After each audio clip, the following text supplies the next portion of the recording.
रात का अंधेरा था। हाथ को हाथ सुझाई नहीं देता था, मगर मैं किसी न किसी तरह अडयाला पहुंच गया। जेलरों की आंख में धूल झोंकना तो मुझे आता है।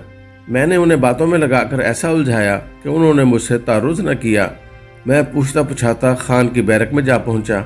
वार्ड के दरवाजे को जोर से खटखटाया तो सोया हुआ खान हड़बड़ाकर उठ बैठा। दरवाजे के करीब आकर मुझे देखा, पहचानने की कोशिश की और फिर कहा, सुहेल, तुम भी जेल पहुंच गए? तुम्हें भी बंद कर दिया? ये थोड़ा सा सच भी बर्दाश्त नहीं करते, अब सहाफ़ियों को भी जेल भेजना शुरू कर दिया है। मैं इस अचानक हमले से घबरा गया, मगर खान के 2-3 फिक्रों के बाद मैंने कहा कि मैं जेल में बंद नहीं हुआ, आपसे खुफिया मुलाकात के लिए आया हूँ। जेलरों से झूठ सच बोलकर आपके पास आ पहुँचा हूँ ताकि आपसे मुल्क में जारी बहरान के बारे में बात कर सकूँ। बराह रास्त गुफ्तगू से कई ला यनहल मसाइल भी मिनटों में हल हो सकते हैं। खान ने कहा, देखो, 24 नवंबर को इन्हें पूरा मुल्क बंद करना पड़ा। ये मुझसे खौफजदा हैं। मैं जो चाहता था वो हो गया। तहरीक इंसाफ जब चाहे पूरा मुल्क बंद कर सकती है। मुल्क में और कौन सी ऐसी सियासी कुव्वत है जो ये काम कर सके? मैं चुप रहा। खान ने कहा, तुम्हें याद है जब हम इकट्ठे मियाँ वाली गए थे और काला बाग डैम की साइट का दौरा किया था? फिर कहा कि वो ट्रक अड्डे का खाना भी याद है? मैंने मुस्कुराकर कहा, जी मुझे याद है। इसी इंटरव्यू में आपने पहली बार जमाइमा खान से इख्तलाफात का इंकशाफ किया था। खान ने सरदहा भरी, शायद उसे अपनी पहली बीवी और बच्चे याद आ रहे हों। जेल की तन्हाई में अक्सर वो कुछ याद आता है जो आप अक्सर छुपाए रखते हैं। मैं सलाखों के बाहर खड़ा था। दूर से कहीं मलगजी हल्की रोशनी नजर आ रही थी।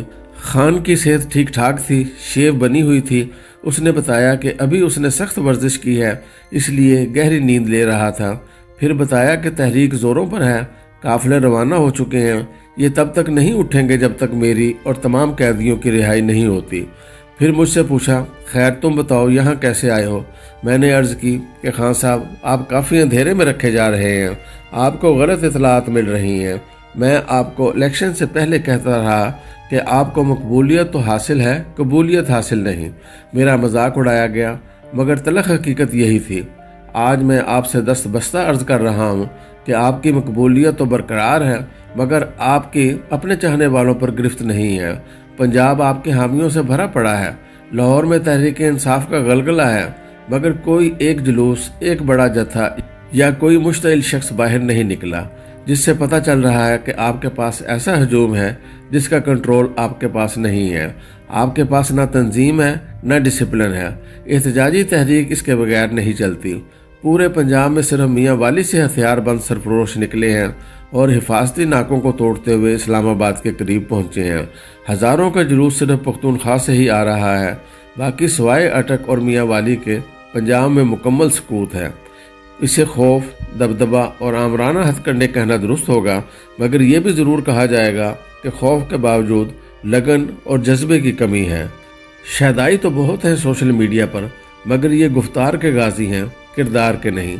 ये महफूज इनिंग खेलते हैं, चौका छक्का मारने का हौसला नहीं कर पाते, बस टिक टिक करके खेलना चाहते हैं। खान साहब ने मेरे सैले रवां को रोकने का इशारा देते हुए कहा कि मुझे आपकी बातों को यकीन नहीं, आप भी लिफाफी हो गए हैं। हर किसी को मेरी फतह का इल्म है। मैं जीत गया हूँ। हुकूमत और मुक़्तदरा अपने इक़दामात की वजह से हार गई है। मेरी इखलाकी फतह हुई है। मैंने कहा, जान की अमान पाऊँ तो अर्ज़ करूँ? उन्होंने इशारा किया हाँ। तो मैं बोला कि इखलाकी फतह तो हम मिसालियत पसंदों के बाग की मूली है। आप तो अमलियत पसंद हैं। आपको मादी फतह ना मिली तो इसे शिकस्त मानना पड़ेगा। ये तो हम हमेशा से हारे हुए लोगों का नज़रिया है कि हम मलामती हमेशा हार कर भी जीतते हैं। हमारी हर शिकस्त में फतह होती है। आप सूफ़ी ज़रूर होंगे, मगर आप तो मादी फतह वाले सियासतदान भी हैं। खान ने कहा, देखो सुहेल, हद हो गई है। 2024 में धांधली की इंतहा हो गई। अदालतों को तरमीम के ज़रिए इंसाफ देने से रोक दिया गया। फ़ौज जानिबदार हो चुकी है। हुकूमत में बैठे सियासतदान बेगैरत हैं, उन्हें शर्म नहीं आती। जाली मैंडेट पर हुकूमत करते हुए मैंने एक कदम पीछे हटकर हाथ बांध लिए।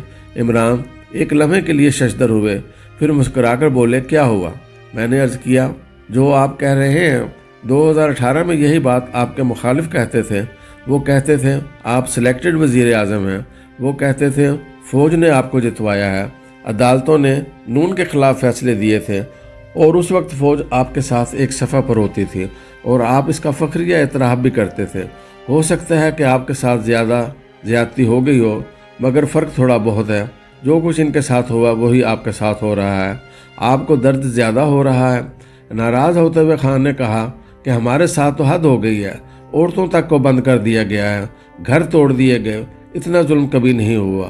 میں نے پھر دست بستہ عرض کی کہ ایسا پہلی بار نہیں ہوا۔ پاکستان بننے کے بعد کمیونسٹوں کے ساتھ کیا کیا ظلم نہ روا رکھے گئے۔ 80 کی دہائی میں اکثر کمیونسٹ سزاؤں اور مشکلات، جاسوسی اور ظلم و ستم کے باعث آدھے پاگل اور اب نارمل ہو چکے تھے۔ جو چند بچ گئے تھے وہ نفسیاتی بیماریوں کا شکار ہو گئے تھے۔ پھر تھوڑے عرصے کے لیے جماعت اسلامی کی باری آئی اور اگلے 15-20 سال پیپلز پارٹی کوڑوں، جیلوں اور پھانسیوں کو بھگتتی رہی۔ یہاں تو یہ سلسلہ شروع سے ہی چل رہا ہے۔ یہاں کبھی کوئی مظلوم ہوتا ہے تو کبھی وہی ظالم بن جاتا ہے۔ خان کو نہ میرے تجزیے سے اتفاق تھا اور نہ اسے میری باتیں پسند آ رہی تھیں، مگر اس نے یہ خیال کرتے ہوئے کہ میں اتنی دور سے پتہ نہیں کیسے جیل اس کے سیل تک پہنچا ہوں، مجھے ٹالنے کی خاطر سوال کیا کہ اچھا پھر بتاؤ کہ مسئلے کا حل کیا ہے۔ میں نے ترنت جواب دیا، لچک دکھاتے ہوئے مصالحت کی طرف پیش قدمی۔ خان نے کہا، یہ ہر بار مجھے دھوکہ دیتے ہیں، پچھلے دروازے سے مذاکرات شروع کرتے ہیں اور پھر اپنا کام نکلوا کر وعدے پورے نہیں کرتے۔ ان سے اب بات نہیں کرنی، اب معاملہ سڑکوں پر ہی طے ہوگا۔ میں نے لجاجت سے عرض کی کہ نہیں، آپ سب سے مقبول ہیں، راستہ نکلنا چاہیے۔ خان نے فوراً پوچھا، راستہ ہے کیا؟ میں نے کہا، وہی راستہ جو نون اور پیپل نے 2018 میں اختیار کیا، وہی آپ اختیار کریں۔ جیسے انہوں نے دھاندلی کے باوجود سسٹم کو مان لیا، آپ بھی مان لیں۔ جس طرح انہوں نے آہستہ آہستہ مقتدرہ سے پینگیں بڑھائیں، آپ بھی بڑھائیں۔